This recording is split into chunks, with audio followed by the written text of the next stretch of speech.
Since the beginning of time, humans have looked to the heavens for guidance. But in Jewish tradition, is there truly a place for the stars? For centuries, astrology has been called forbidden, mystical, or even misguided. But what if that wasn't the whole story? Today on the podcast, we're joined by Rav Yitzchok A Pinkesz, the groundbreaking author of Kosher Astrology, a Jewish guide to celestial wisdom, a teacher, thinker, and psychological Torah astrologer of the Jewish soul. He spent over a decade researching what the Torah, Talmud, and our greatest sages really said about the stars, and how astrology, when properly understood, isn't just compatible with Judaism, it can illuminate your path in it. We're diving deep today: astrology, Jewish destiny, soul maps, free will, and what it means to live in alignment with divine time. This is not your average episode. Welcome to the MyAmi podcast, Rav Yitzchok A Pinkesz.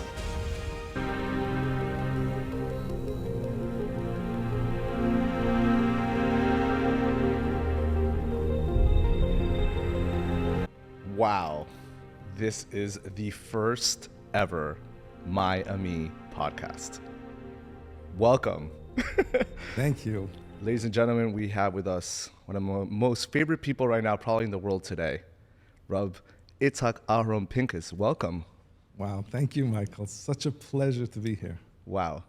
So let's get down to it. So a couple of months ago, somebody introduced me to this incredible book, Kosher Astrology, a Jewish Guide to Celestial Wisdom. And they said, Michael, you got to read this book. And then they told me, Michael, you need to call the rabbi and he needs to give you a whole reading of your horoscope.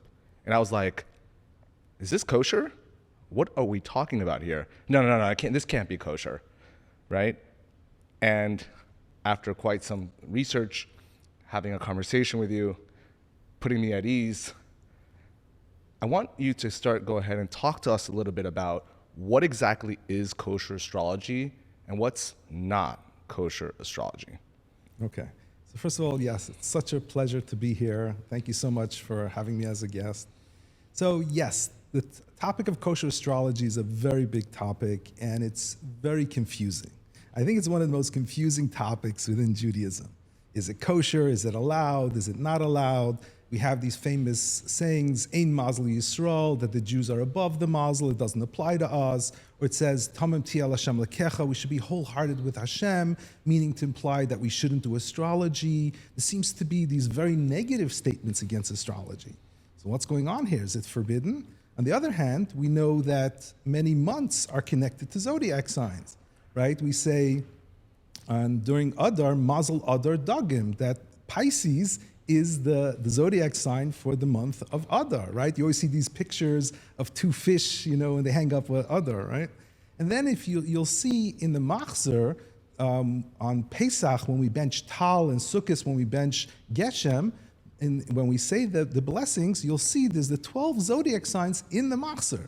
ArtScroll went and put it to the back of the Machzor, but they're still there. What's going on here? If it's forbidden, why is that? Why is it in the Machzor? Why is it so connected? And then we have many Gemaras that talk highly positively about astrology. So we got a very, very mixed message happening here. So like, what's going on? Is it kosher? Is it not kosher? So it's really important to understand that for much of world history, astrology was practiced in a very different way than the way we think of it today. It was primarily practiced literally as idol worship. They used to worship the planets. So people believed, the Rambam talks about this, that people would worship the planet in order for the planet to do something positive or harm their enemies. And literally, that's why in the Talmud, they were called Ovdei Kachavim, worshiper of the planets. So this was very common and typical of how people practiced astrology. So right off the bat, Torah is teaching us we cannot worship idols, right? Obviously, idol worship is one of the worst things. In addition, there's something called astral magic. They use sorcery combined with astrology, so in order to worship the planet. So they would take blood and hair from animals and all kinds of spells during certain astrological times, and then they would build like a statue, and if they believed if they buried the statue under their competitor's store, he would go out of business. So this was a way to harm other people and to satisfy yourself. So it involved idol worship and sorcery. And obviously both are big no-nos in the Torah. So anywhere you see something negative about astrology, it was talking about the most common usage of astrology was called astral magic. So idol worship and sorcery combined. So that was one layer. Then there's another layer called astromancy. And this is the Gemara Shabbos talks about this. Another way that they practiced it was a very fatalistic version of astrology, where they believed that if you were born under a certain energy, let's say the energy of Mars, you had no choice but to be a murdering bandit. And that's something that the Gemara explains, no, that you do have a choice on the Mars. You can be a shochet, a moel. We have options. We have abilities to change and channel our energy. But that's not how the world saw it. So we were going very counterculture by saying, yes, astrology is very true, but these versions of astrology are not true. It's, for example, the Gemara talks about the Chaldeans. They were a nation that used to practice astrology together with sorcery, and very fatalistically, and they told Rabbi Akiva that his daughter is going to die on the day of her wedding. That's the way they practice astrology. Newsflash, that's not what happened. Rabbi Akiva's daughter didn't die, she did charity. We have the ability to transform our mazel, we have ability to hone our skills, and that's what Jewish and kosher astrology is. It's a way to form and create a positive version of Hashem, what Hashem wants us to grow and guide us through astrology. So all the negative stuff that you've ever heard about astrology is talking about astral magic and astromancy. And what we're talking about is kosher astrology, which is a whole different topic. So let's talk about that. What exactly is, when you're saying now kosher astrology, what would be the main difference in regards to that in comparison to regular astrology? And if a person wants to learn about it, what are the, let's call it, obvious benefits that you're going to get from it? Okay, so kosher astrology it's a big topic. It covers a lot. And so really it starts with your birth chart. Like the moment that you're born, so because the big question is, what is astrology? Like, you know, people think astrology might be horoscopes, what you see in the newspaper. On Tuesday, a Pisces, you're going to get a raise. Is that astrology? Or I saw an ad that somebody's looking for a roommate says, all can apply except for Capricorns. Is that astrology? What is astrology? Like a Leo shouldn't date a Pisces? You know, like that. That's the common, how people view it. This is how I grew up. I used to go into the library and try to look at these horoscope kind of books and be like, oh, who is Leo need to marry? Who's the type of dating partner I need to have? They were never right, by the way. Right, and we'll get into that. Yeah. You know, so yes, so that's generally how people view it. So most people dismiss it, it's nonsense. However, astrology has huge, incredible depth to it. Once you really look what it actually is, it can be really mind-blowing. So what happens is the moment you're born, Hashem takes all the energies of the universe, of the solar system, and implants it within you, which means you have the potential to bring forth that energy of the universe for the next 30, 40, 50, 60, 70, 80, 90 years of your life. So it's an incredible potential that's in there within you. And that's what we're here to bring that out. So that's the beginning of it. Now, a birth chart has many planets. You're not just the zodiac sign. You have multiple zodiac signs. You have multiple planets representing different parts of you. Your moon represents your emotions. Mercury represents your communication and thinking. So it's very complex, a lot of pieces, because a human being is very complex. So it gets into your personality, your gifts, your abilities, your strengths, your struggles, your conflicts. It gets into a lot of stuff of what's going on within you and what you're here to hone it and what your purpose and tafkid is, what you're ultimately here to do. It has incredible amounts of information. So that's the birth chart. So that really can help us to find our way in life, what we're here to do. Then there's different times in our lives, they're called transits and progressions, where the energy of a planet will connect with us, and that will bring a huge shift. It's a huge opportunity for us to get involved in that energy and to grow in a certain way in a certain area. And we'll get more into it. But that's the concept of what kosher astrology is. But let's talk about that for a second, because again, what is this backlash from, let's call it, the rabbinic movement and putting astrology to the side? I understand that the behind the scenes of what the Chaldeans did or what the kokwe about doing. I get it, but my question is like, with everything that sounds so good and nice and sounds like something so useful that why still the backlash? So because people confuse the two, they really think that it's talking about the not kosher versions. They got the mixed messages. Generally speaking, when you'll see people ask, is astrology kosher? They'll tend to say, yeah, there's something there, but it's better to stay away from it. Why? Because there's this mixed message. They don't know what to do. On one side, you see all these sources, the Rambam, for example. He was very Maimonides. He was very famous for being vehemently against astrology. He called it nonsense. So people are confused when they hear that. However, in my book, I have a whole chapter on the Rambam, and the Rambam was very clear about what version of astrology that he was against. He talks about astral magic. He actually, it's very surprising, he gets into all the details of the spells that they used to do. He gets into the nitty-gritty of it, and he shows what they used to do, how they practiced astral magic. So that form, he says it's nonsense, it's sorcery and avodah zarah. And on the other side, there was a famous letter written from the Jews of France to the Rambam, and letter on astrology, where they write, because everybody reads his response. Read what they wrote to him. They wrote that they were being told that they're going to die when they're 45. All their brothers are going to die. All their children are going to die before them. Their house is going to burn down. They're going to be eaten by wild animals. Literally, that was, fatalistic version of astrology that they were horrified. They didn't know. They were like, Rambam, help us. How can we protect ourselves from what the astrologers are telling us, these horrible, terrible predictions? And that's where the Rambam went crazy and said, no, it's nonsense. Don't listen to any of that. It's not possible that we have no choice in terms of who we are, what we're meant to do, or how life is supposed to be. That would remove our free will. And the Rambam every single time brings an example. He says, if Reuven has no choice but to kill Shimon because he was born under Mars, what's the whole point of the Torah, chas v'shalom? What does that mean? Hashem says, do good and don't do bad, and you're saying he has no choice but to kill. What's going on here? So the Rambam, every single time in Shmoyne Prakim, in the guide for the perplexed, in every single source where he talks negatively about astrology, look carefully, you will see he brings an example, and the example is either astral magic or astromancy, the fatalistic version. And that's what he was vehemently against. So what the problem is that people, when they hear somebody, because he used the term astrology, they didn't understand that he was talking about a specific form of astrology. And that led to the confusion today. People are like, yeah, it's better to stay away from it. No, it's better to stay away from the not kosher version. It's kind of like when people ask me, is astrology kosher? I like to ask back, are animals kosher?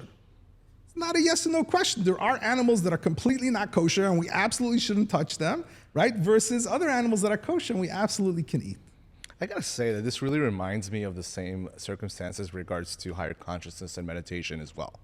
Like this really falls in line in the same category, and I'll tell you why. Because there's the same idea that there's a lot of it's miscommunication. It's brought down in the Torah. We have sources. We can do this. We can do that. Meditation has not the greatest name, let's call it, in the firm world today. And they look at it, because if you do this, you might go on the wrong path. But the reality is it's in the Torah. It's all over, going back from, thousands of years ago until now, and it has a bad name. I feel like this leads me to my next question, is that I know obviously now you're like the breakthrough person who's trying to bring this into the normal Jewish world today, which is huge, right? And I don't know, man, let's just say maybe you're the only one who's doing this, but if that's the case, how did you get even into this in the first place? How did that even start? So about 15, 16 years ago, I was, it's very interesting. So I wasn't particularly interested in astrology. I didn't take it very seriously. I was very skeptical. I think you should be skeptical until you study something. Anything that makes a big promise, you should approach it with openness, but skepticism, and that's my general approach. I need to really see that something is true before I'm going to believe it. And so on the lark, I was in a car with a few friends, and a friend had mentioned to me that he knew a religious Jewish woman who does astrology. For some reason that night, I was like, hey, let's call her up. Let's ask her some questions. This is about 15 years ago? Yeah, it was January 1st, 2009, to be precise. Okay. So yeah, there's a lot of things happening that time. But we can get into that. But so we called her up and I gave her. She asked me for my birth information. I gave her my birth info, and she starts going, "Whoa, you have a lot of the element of ear." And she goes, "Are you a rabbi? Are you a professor? Are you a Talmud Chacham? Are you a writer?" And I'm like, "Okay, I'm not a rabbi, professor, but yes, I'm like I love writing and reading and studying." That spoke to me. And then she described my friend who has a lot of earth as more materialistic, down to earth, more practical, and he's a school principal. And that fit him well. And I was like, wait, if she had switched the two, it wouldn't have fit us at all. And yet, so I was like, wow, what's going on here? Is there something here? Like, what is this concept, this element of air and earth? Let me look into it. I'm a Gemini, so I'm curious. So I like to find that information. So at the time, now I didn't know my astrological chart at the time, but I have Pluto connected to my Mercury. Mercury's communication and thinking, and Pluto adds an incredible intensity. So if I become interested in something, I become interested in something. So I ended up buying 400 books on astrology. 400 books on astrology. There are that many books. There are many more, yes. Wow. A lot of them are nonsense, but yes, there's a lot of books on astrology, yes. And then I went and studied every sefer that I can find on astrology, every Gemara, every sefer, any Jewish source that talks about astrology. I also wanted to make sure that I covered all the bases. I was blown away. I could not believe how deeply integrated astrology is in Judaism. Across the board, the vast majority of Rishonim and Achronim, everybody believed in astrology. They all believed that Hashem directs the world through astrology. This is the vehicle of how Hashem directs the world. And that was so, whoa. I discovered, the 14th pasuk in the Torah, in Bereshis, it says that Hashem created the sun and moon, v'haya la'osos. They should be for signs. And Rashi is explicit, it should be for astrological signs. So you have in the 14th pasuk in Bereshis that Hashem created astrology, they should be for signs. And then we have in Bereshis Rabbah, which says, every blade of grass has an astrological energy urging us to grow. So we see the reason why Hashem created it was to help us grow. It's here for our growth. This is directly in Bereshis Rabbah. So you would say, okay, if that's true, then why isn't Judaism practicing it? Why don't you have that more in Judaism? Well, guess what? The Gemara in Bava Kama says that it says in the Torah of Hashem Barachas Avram Bakol, that Hashem blessed Avraham Avinu, the father of the Jewish nation, with everything. So the Gemara asks, what is everything? What is it that Hashem blessed him with? So the Gemara says, it's Dagnina Gedoyla Hoysa Beliba Shel Avram, that Avram had great wisdom in astrology, that all the kings from the east and west would come to him to ask him astrological advice. Avram Avinu was a professional astrologer. And it's interesting you're mentioning that, because after we say Hallel, every Rosh Chodesh, we say the line 3 times, specifically.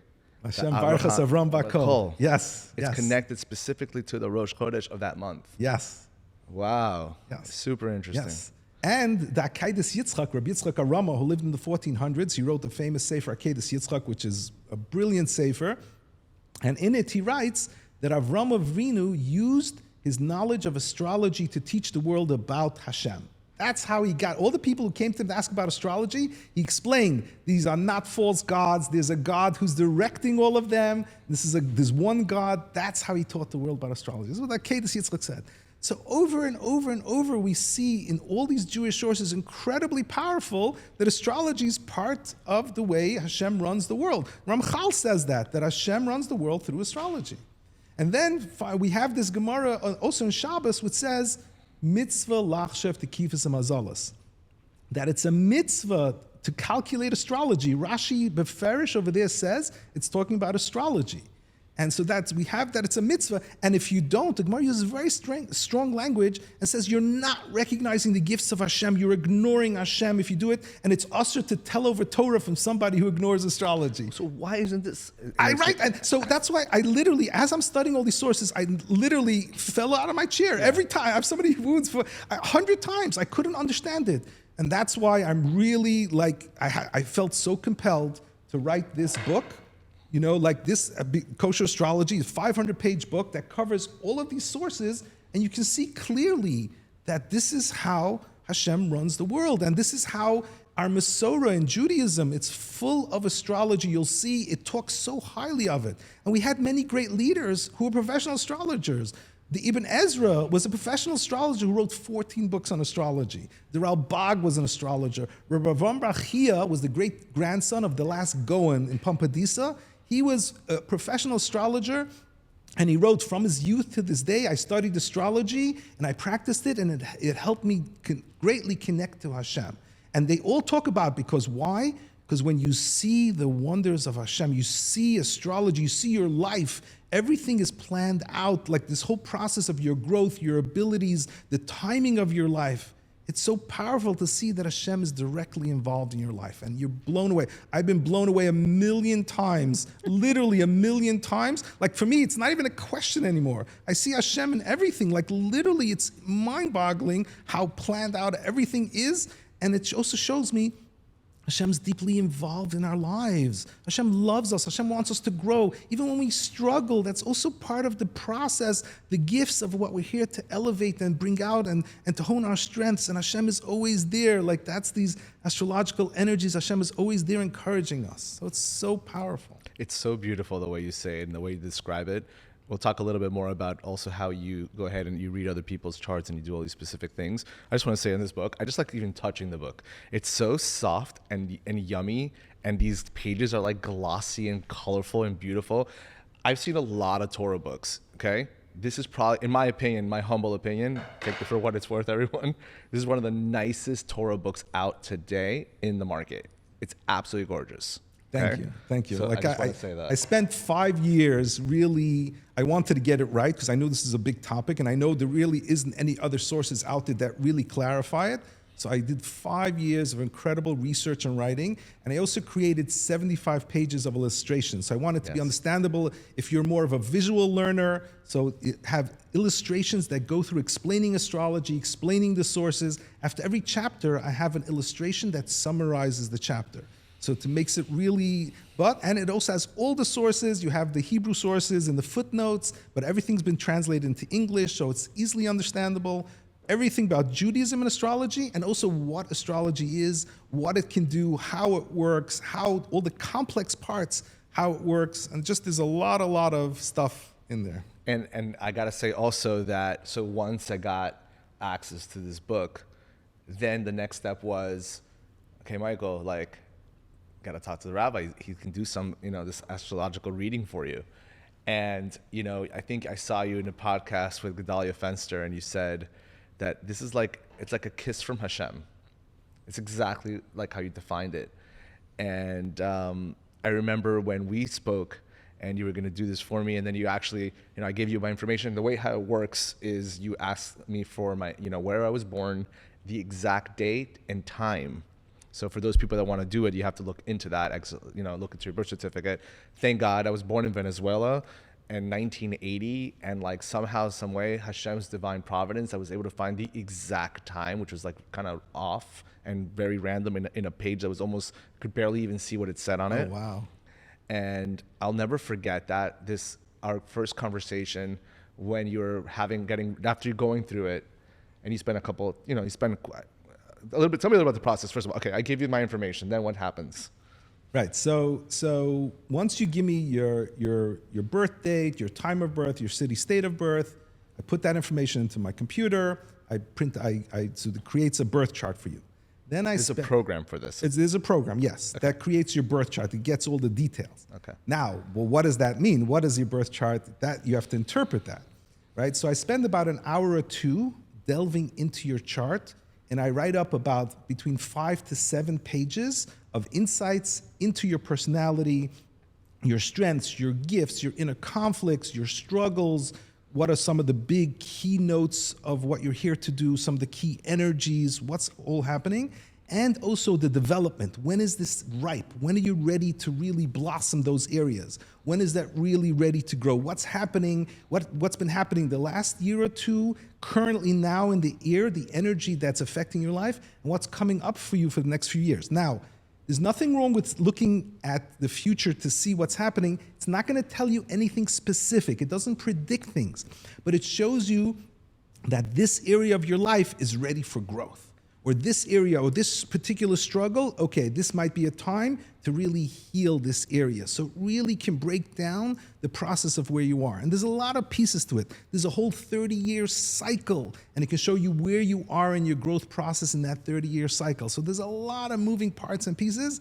And so I put all of that together in this like 7 pages. And then we set up a time when I can speak to you for an hour, and I'm going to go through with you all of these different parts in the pages and explaining everything to you.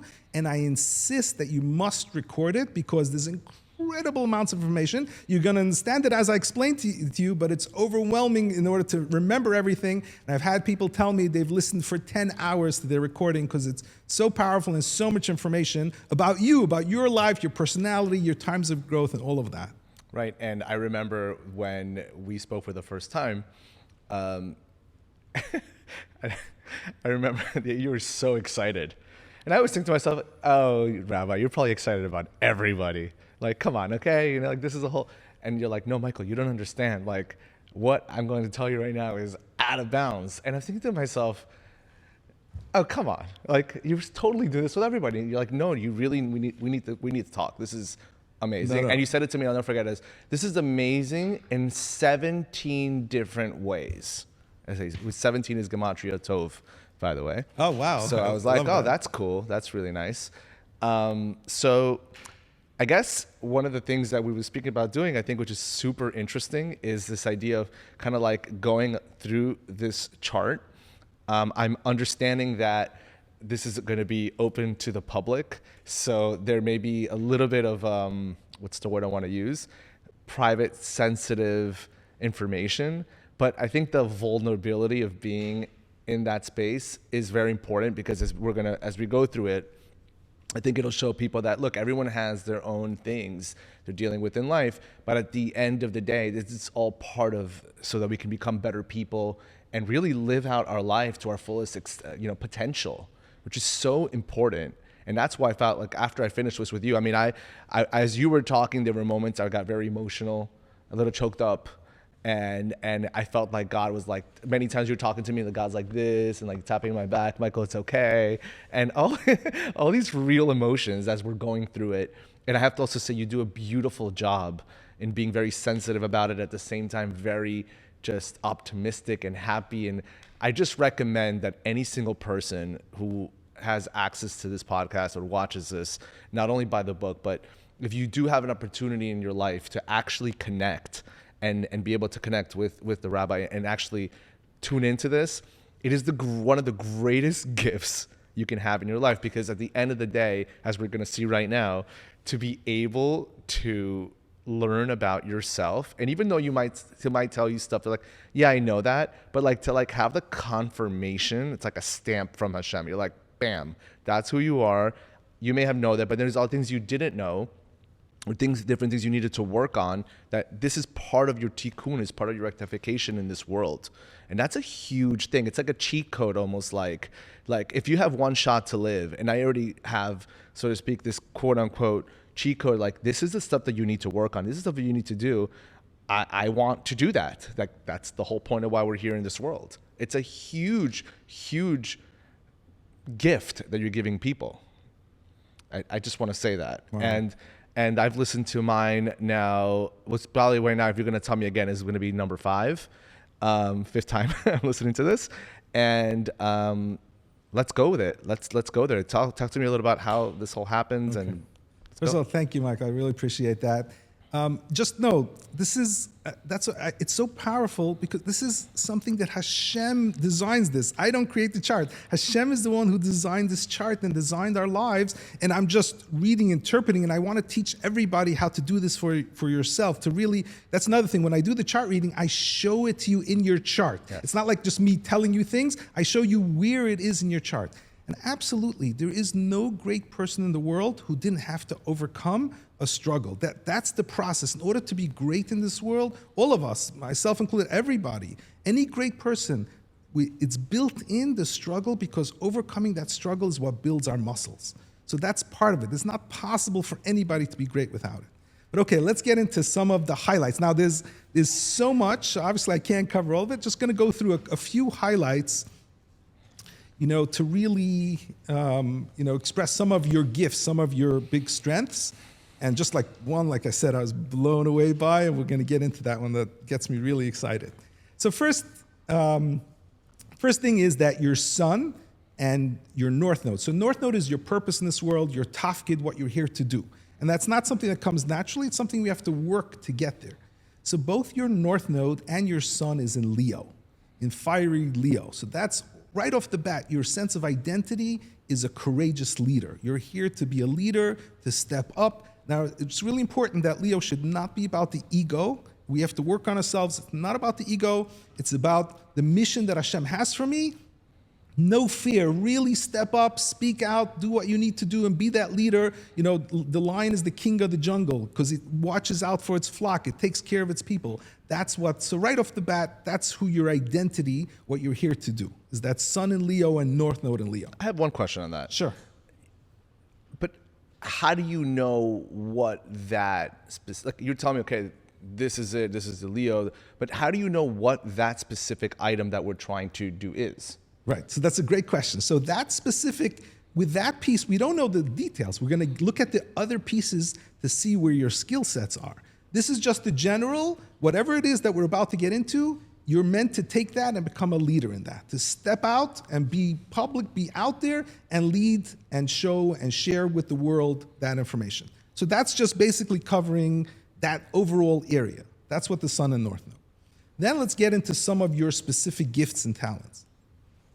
So first line, like in headline number 3, you have Mercury connecting to Pluto, connected to Mars. So Mercury represents communication and thinking. And with Pluto, there's an incredible intensity. It's also somebody who's meant to go deep and address the elephant in the room that nobody's talking about.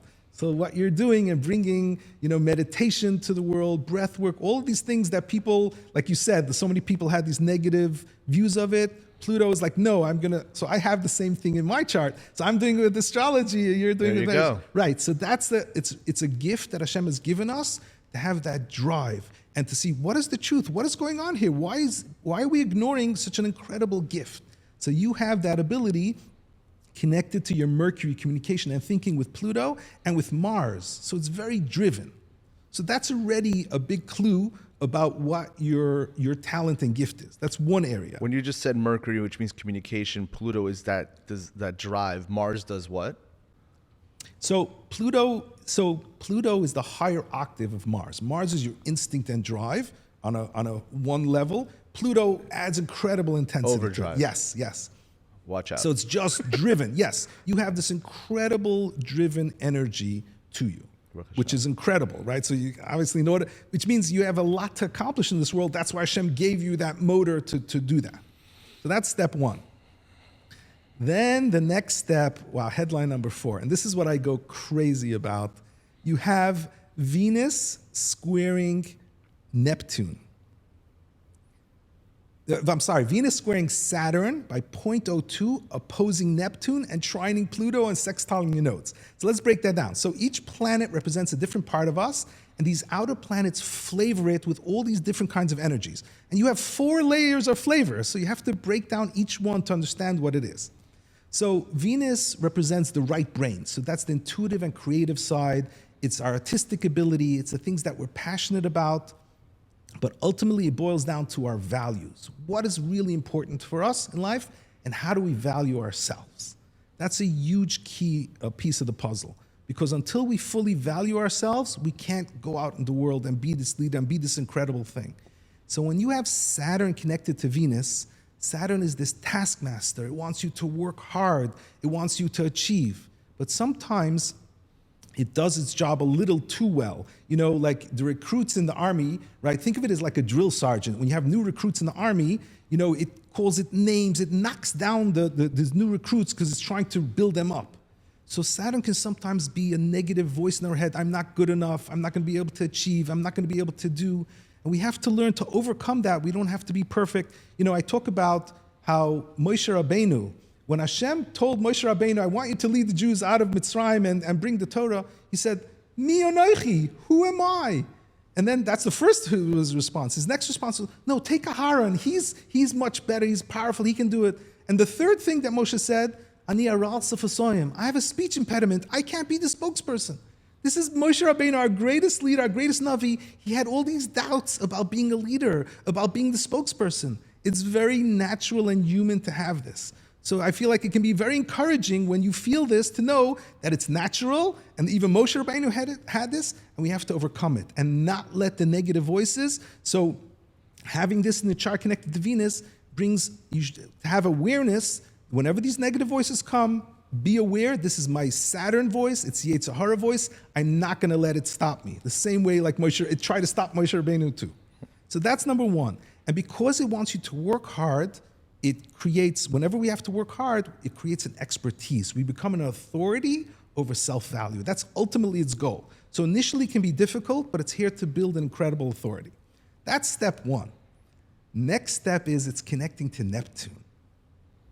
Neptune is the opposite of Saturn. Neptune is my favorite planet. It's all about elevation and transcendence and oneness with God, oneness with humanity. It's v'haftarach kamoicha. It's unconditional love. It's the higher purpose of what we're here for. It's bliss. It's like this incredible energy connectedness, and that's deeply connected to your Venus, to your creativity, your intuition, your right brain.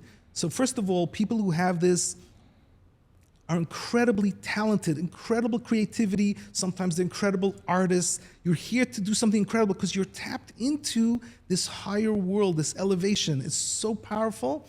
And not just that, it's something that you have this, Neptune is all about the collective. So you're tapping into what people need. So what you're here to do, you don't have to work hard to sell it because people want what you are because you've tapped into the collective need. That's what Neptune is. So this is such a powerful part of who you are, of who Hashem designed you, and what you're here to do. I know it's a silly thing. I was like, when you're saying all this, I'm like, isn't like everybody have a Neptune? Like, doesn't everybody have some sort of spirituality? Like, I guess not. So no, so people can like, have. That's how I think. I'm like, right, no, everybody right. has No, like that. so this unique combination of Saturn and Neptune and Pluto, no, that's very rare. Everybody has something, some type of combination or some type of unique thing. No, I would love to have Venus Neptune. I don't have Venus Neptune. No, that's an amazing talent and ability of what you're here to do. So your creative side, the thing that you're here to bring into the world is just wow. So the potential is incredibly there. So, when you were a 2-month-old baby, I could have told your parents this, like this information was there. It's within you. Then we're going to get into when it's meant to really come out, when it's meant to really, and it's connected to Pluto, and it's connected to the nodes to your purpose in this world. And that's how we're connecting back to the Leo nodes. Your purpose in the world was in Leo, being this courageous leader, tied into the skill set of your Venus Neptune. Venus, Saturn, Neptune. Look, we just spoke, this elevation. What's the sextile nodes? What is that? It means connecting to nodes to your purpose in this world. So this gift, this talent that you have is connected to your purpose in this world. So it's very clear. So Hashem gave you this incredible gift that you're here to do this just like, wow. No pressure. No pressure, right? And then not only that, you have what's called a grand air trine of your Venus, the same Venus that we're talking about, this incredible creativity, elevation, all this thing is connected to your moon, to your emotions. There are 3 air signs, and it's also connected to Pluto. So your Venus is in Gemini, Pluto is in Libra, and your moon is in Aquarius. So the 3 signs are connected. It's creating this flowing circuit. So air signs is about information and teaching. So that's a very powerful flow of energy that you have to bring to the world. So that's that information. So that's one. Again, there's so much and so much to get into, but let's talk about the different timing, the different energies, and why I got so excited when I saw your particular. So first of all, you just started a whole new cycle. So there's like so in Judaism we have Rosh Chodesh, right? So every 30 days we start a new cycle. It's a new beginning, a new opportunity, right? So we say Rosh Chodesh, a new one. So we say during the blessings, we say that this month we're not stuck in the previous. We had a bad month. No, you can start fresh and new. So in astrology we also have that, but instead of a 30-day cycle, we have a 30-year cycle. So that's such a powerful new beginning. You can let go whatever's gone on in the last 30 years of your life. If you felt stuck in your life, if things weren't going the way you wanted, this new beginning begins a whole fresh new start. And you started that in 2023. Time out. Yes. Because you just said 30 years. So what happened from years 0 to 30? Wouldn't that be? So everybody's chart starts differently depending, because you start in the middle of a cycle, depending on where your sun and moon is. Okay. So it's not an automatically from 0 to 30. It's going to be different for every person based on their chart. Got so it. for you, you just started this whole next cycle of your life in 2023. And in this cycle, the thing that really, really got me excited, in 2026, literally next year, May of August. Remember, and some of these dates, it's not about the exact dates, it's the energy, 3, 6 months, 9 months, a whole year. You have once in a lifetime sun connecting to Neptune, a progression. So let me tell you what that is. So what did I say? Neptune is all about elevation and transcendence, right? Yes. So Martin Luther King had this once in a lifetime sun Neptune when he gave his I Have a Dream speech. This is one of the most famous speeches in American history. I have a dream that one day my children won't be judged by the color of their skin, but rather by the content of their character. So you can see how Neptunian it is, all about elevation, about what's real in life, not appearances, who we are. Even his speech, I have a dream, it's very Neptunian. It's a very, and it was an incredible, inspirational, idealistic speech that ricocheted around the world. Such a powerful thing that people still remember that particular speech. He had this once-in-a-lifetime energy during that time when he gave that speech. You have that energy next year. This is your incredible opportunity for inspiration and elevation and something what you're here to do. You are not going to be the same person after next year. There's something that's going to shift within you if you're open, if you're doing your work, obviously, because you play a part in this. It doesn't just come automatically. But if you're open to it, to the expansion and elevation, you're not the same person. Like there's your next level of transcendence. And you're here, obviously, to bring that to the world. And so it's so beautiful because you have that gift in your chart, in your birth chart, of Venus connected to Neptune, your creativity. So it's so powerful. So I'm super excited. I can't wait to see what you're going to be doing next year. And it's not pressure. This is Hashem designing you. You have nothing to worry about. As long as you're open, Hashem will bring you exactly what you need at the right time in the right place. Could it be possible that even, let's say, a person has no access to this stuff, doing whatever they're doing? I didn't even know. You didn't tell me, whatever. Like, can you just miss the boat on something like this? Or it's like, no, and you're going to get, it's just going to happen. So, like I said, as long as you're not stuck, as long as you've worked on healing yourself, as long as you're doing your part, yeah, you're not going to miss the boat. Hashem is here to help you and to guide you. You're not going to miss the boat. Again, as long as you're not stuck. If you haven't done the healing, if you have stuff, you have shadow stuff, and you have stuff that you haven't, you're going to be stuck. You're not going to be fully, again, that's stuff that we can see in the chart, the areas of where we need to heal. Mm-hmm. So as long as you do your growth work, you're good. You don't even have to know astrology to do this. Martin Luther King probably didn't know his astrology when he was inspired to do that. So as long as you're in line, the only thing is this is very encouraging and helpful to understand what's happening to us when we're developing. It just gives us encouragement. It gives us, the ability to forge ahead, so that's very powerful. And you, by the way that you outline it, you have here, let's say, for example, here it says May 3rd, 2026, August 10th, 2026. Just for the audience out there, what does that mean in regards to the time frames? So again, those are the specific dates, but I always say it's never about the specific dates. That's when the energy is at its peak, kind of. But think about it like if you start a bath, right, and you turn on the hot water, it starts getting hot. At some point, it's hot enough, even though it's not at its full hotness, it doesn't have to. Like the events start transpiring 3-6 months before, or 3-6 months after. So is that what it is, 3 to 6 months before? Yeah, I would say within a year. Within a year of that energy is here in your life. When is it? Are you really going to notice it? When is the water going to reach a temperature? Oh, now I feel it. That I can't tell. It's going to be within that time period. Okay, so amazing. that's very powerful. Thank you, Hashem. Yes. No, absolutely. That's amazing. And not just that. Look in the next bit. You have so that's progressions. That's once in a lifetime. Then you have what's called transits. That's the energy in the air, in the sky, connecting with your planets in your birth chart. And look what you're having in 27, 28. You're having Neptune connecting to your sun. So the transiting planet of Neptune is connecting with your sun. Your sun is in Leo. That's when the leader, the courageous. So that's an incredible inspiration. So you're getting double once in a lifetime, and the transit is once in 40 years. So once in a lifetime, once in 40 years, and they're happening within a year of each other. What does that say? That says that this time is incredibly powerful, all about Neptune.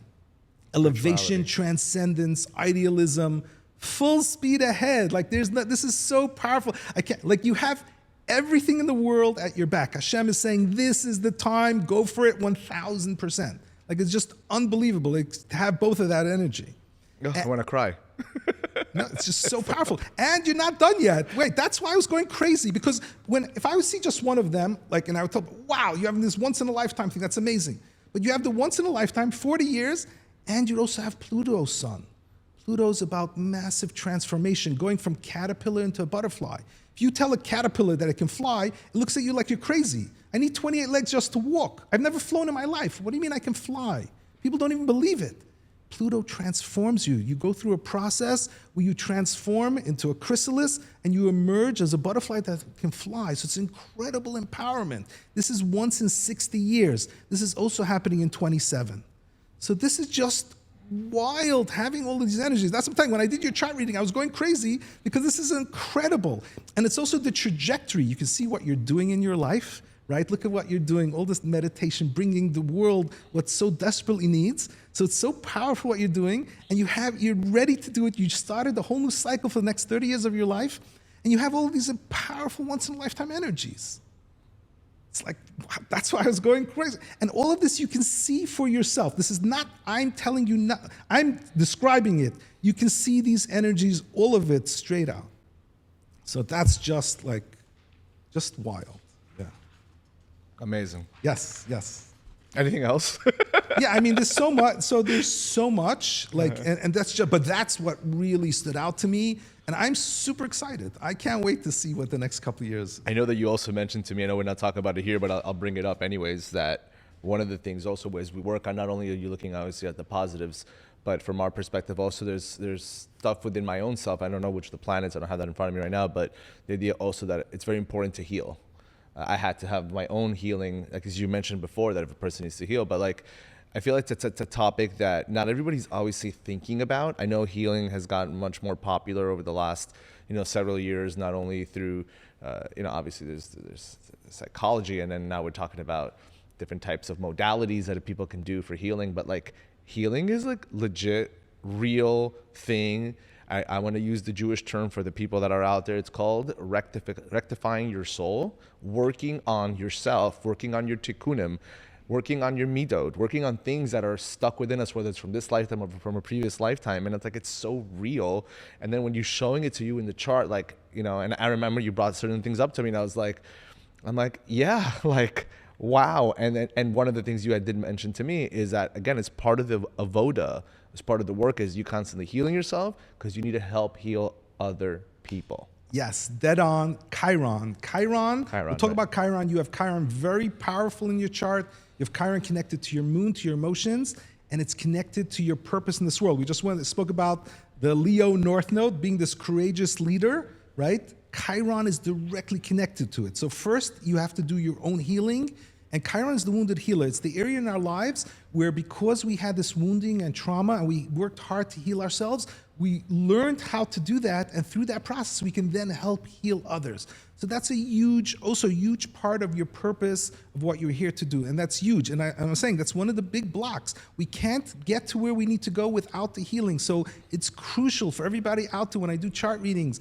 Absolutely, you have to do the healing, self-awareness, shadow work, whatever it is, bring out the stuff, get rid of the shame, the guilt. We're sitting with so much stuff and it's blocking us. So it's crucial. So you're here not only to do it in your own life, but then also to help lead others into it. That's part of your big mission, is to bring awareness to the necessity of healing. So that's Chiron, that's the wounded healer, and that's also a huge part of your chart. So you have all of these unique parts and pieces. That's why people don't understand. This is much more than just the sun sign. You're much more than just the Leo. There's so many parts and pieces involved. So it's just such a powerful part of who you are, of who Hashem created you to be. And again, as you're saying this to me, obviously, it's just like Hashem is like hugging me as you're saying all this. And I think that it's so important that, again, when everybody else experiences it on their own level, I've spoken to several people, obviously, that have done this, and they just all say the same thing. It's just like a wow feeling. I want to know, I know we briefly touched about it before you got here, but I just wanted to discuss that. I'm super interested to learn how to do this. and obviously to help other people as well. And you're obviously the guru now for this. And I wanted to know, are you have any plans in regards to teaching people? Are you have any courses coming out? What's happening with that? So, Be'ez Hashem, I'm hoping to devote the month of August to creating a course to teach astrology. If you want to learn astrology, you want to learn how to become an astrologer, because I really hope, I want this as something to spread throughout Klal Yisrael, throughout the world. Everybody should understand that this is, to me, this is another way of connecting to Hashem, to really connect and understand that Hashem loves you and is deeply involved in your life. The more you see your birth chart, your key, all your life, all your struggles, everything is there. So I want everybody, I'm one person, so there's only so much I can do. So I want to really create this course, and I'm hoping everybody out there learns. Everybody should, and it's a mitzvah. You become a mitzvah in the Torah, lachshat kivas mazalas, by learning astrology and helping people and being inspired and connecting to Hashem. So yes, I hope to be doing that. So August looks like the time you're going to be teaching. No. That's when I'm creating the courses. So it might take a few months until it's available to the public. So yeah. Okay, good. Yeah. One more thing that you also do for people, I don't have one yet, but I think it's a beautiful thing. You can make like coffee table books about people's lives from like the past, at least. Tell me a little about that. Yes, so I have on my website, kosherastro.com. Obviously, you can buy the book. It's also available on Amazon.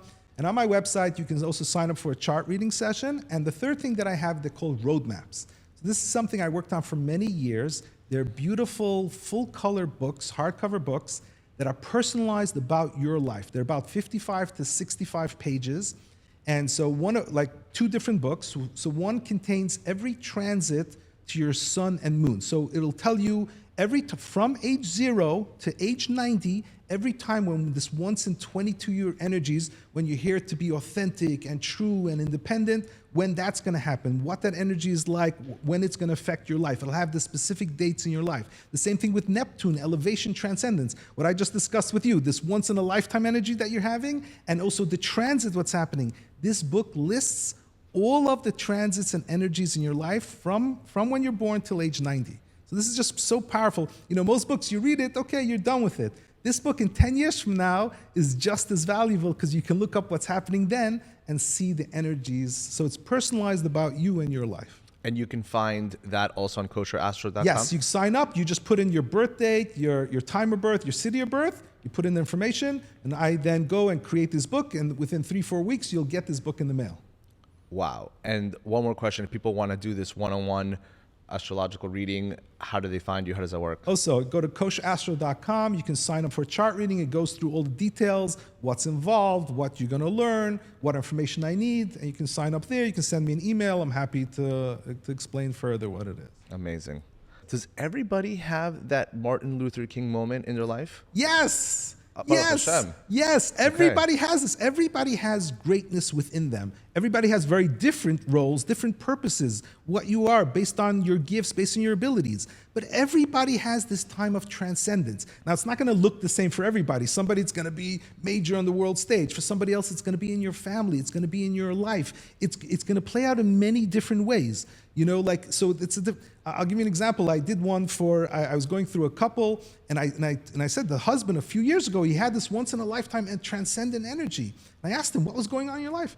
He said, nothing. I don't know. I'm the same person. Nothing changed. I said, what shifted that you're now no longer the same? Some kind of elevation? He goes, nothing. And his wife goes, what are you talking about? He was 65 years old. He got smicha. He became a rabbi at the age of 65. And his wife was saying, you're not the same. You don't carry yourself the same. You have this title. It was something like, and he goes, oh, that's right. That's true. So sometimes people are not even aware that they made this big switch.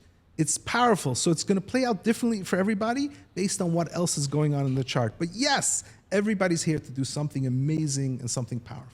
Beautiful. And again, I'm so grateful that Hashem sent you in my life to just give me this information that I needed to know, because now I feel like I'm destined to do something that's going to really help the world.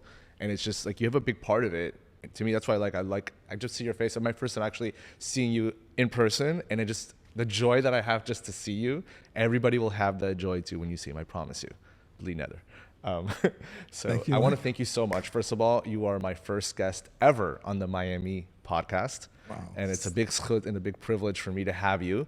And I really hope that for the people that are out there that watch this, I can't emphasize it enough.